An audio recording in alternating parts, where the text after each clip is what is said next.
semua, perkenalkan nama saya Sini Dwi Soleha dengan NIM 2401075020112 dari kelas Pendidikan Biologi D.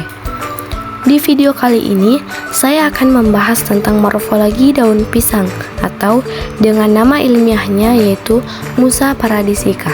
Daun pisang adalah bagian tumbuhan pisang berupa helaian hijau yang tumbuh dari batang semu dan berfungsi sebagai organ fotosintesis utama. Daun ini termasuk dalam jenis daun tunggal dengan ukuran sangat besar, bentuk memanjang, dan tersusun secara spiral. Selain berperan dalam proses fotosintesis tanaman, daun pisang juga memiliki banyak kegunaan dalam kehidupan sehari-hari. Nah, teman-teman, daun pisang ini termasuk daun lengkap loh, karena memiliki pelepah daun, tangkai daun, dan helaian daun. Oleh karena itu, daun pisang ini disebut sebagai daun lengkap. Nah, daun pisang ini merupakan daun tunggal yang tersusun secara spiral di batang semu tumbuhan pisang. Meskipun sering terlihat seperti terbelah-belah karena mudah robek sejajar dengan tulang daun, secara morfologi, daun pisang tetap termasuk dalam kategori daun tunggal, bukan majemuk. Helaian daun pisang berukuran sangat besar, bisa mencapai panjang 2-3 meter dan lebar sekitar 60 hingga 100 cm tergantung varietas dan kondisi lingkungannya. Bentuk helaian daun pisang ini yaitu daunnya berbentuk oval memanjang atau lancet dengan ujung yang meruncing atau disebut juga apikal runcing. Pangkal daun membulat atau kadang agak meruncing dan menyatu dengan pelepah yang membungkus batang semu. Permukaan atas helaian daun umumnya halus dan mengkilap, sedangkan bagian bawah lebih pucat atau agak kasar. Tulang daun utama sangat menonjol dan terletak di tengah helaian, dengan anak tunggal daun yang menyirip ke arah samping. Struktur ini menjadikan daun pisang memiliki pola tulang daun menyirip. Tepi daun pisang pada dasarnya termasuk jenis tepi daun rata.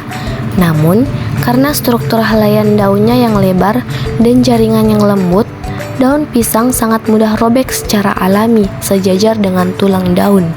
Akibatnya, daun pisang sering terlihat seperti memiliki tepi menyirip atau menjari, padahal secara morfologis aslinya tetap dikategorikan sebagai tepi daun rata. Robekan ini bukan ciri morfologi dasar, melainkan akibat pengaruh angin atau beban air hujan. Pertulangan daun pisang termasuk dalam jenis tulang daun menyirip. Ini ditandai dengan adanya satu tulang utama yang jelas dan tebal membujur di tengah helaian daun. Dari cabang-cabang anak daun menyebar ke samping secara teratur seperti sirip ikan.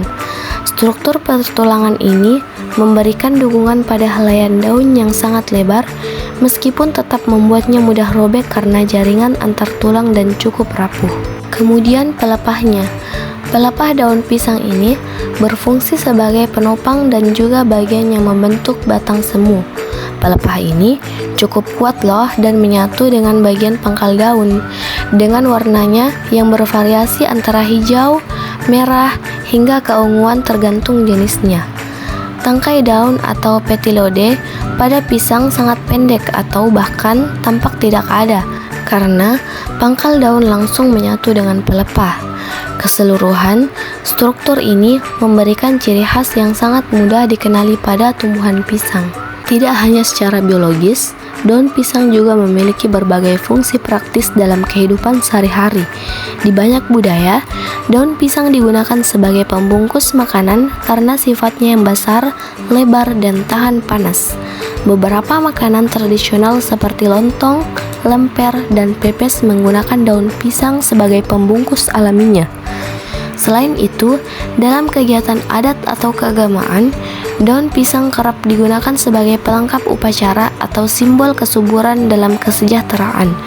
Bahkan, dalam konteks ekologis, daun pisang yang gugur akan terurai dan menjadi kompos alami yang menyuburkan tanah. Demikian penjelasan mengenai morfologi daun pisang secara lengkap. Semoga penjelasan ini bisa menambah pemahaman kita tentang bagaimana bentuk, struktur, dan fungsi daun pisang yang tidak hanya penting bagi tanaman itu sendiri, tetapi juga memiliki banyak manfaat dalam kehidupan sehari-hari. Terima kasih atas perhatiannya, semoga bermanfaat.